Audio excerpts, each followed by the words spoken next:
உங்களை கம்பெனியில செலக்ட் பண்ணலாம்னு முடிவு பண்ணியிருக்கோம். Thank you sir. உங்க salary பேக்கேஜ் என்ன எதிர்பார்க்குறீங்க? உங்க சேலரி நீங்க கோட் பண்ணும்போது என்ன சொல்லணும் சொல்லக்கூடாது? எனக்கு ஐடியாவே இல்லை சார். ஐடியாவே இல்லைன்னு தயவு செஞ்சு சொல்லாதீங்க. Anything is fine sir. ஐடியாவே இல்லைன்னு கூட சொல்லுங்க, ஆனா எனிதிங் இஸ் ஃபைன் மட்டும் தயவு செஞ்சு சொல்லாதீங்க. எதுவாக இருந்தாலும் கொடுங்க சார், எனக்கு வேலை தான் சார் ரொம்ப முக்கியம். என்ன ஆனாலும் உங்க கான்ஃபிடன்ஸ் லூஸ் பண்ணாதீங்க. 25 lakhs per annum fixed rate, no bargaining please. தம்பி ஒரு ஆப்பிள் ஜூஸ் கொண்டு வாப்பா. கேட் அந்த பக்கமா இருக்குன்னு நினைக்கிறேன். அநியாயத்துக்கு ஏத்தி சம்பளத்தை சொல்லாதீங்க. எனக்கு ஒரு ரேஞ்ச் இருக்கு மைண்ட்ல, but I need to know what is your budget.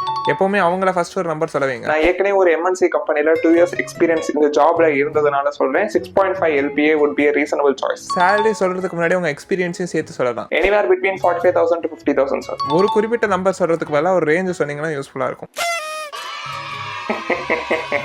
நினைச்ச சம்பளம் கிடைச்சிருச்சு, இனிமே என்னை யாராலையும் அசைக்க முடியாது.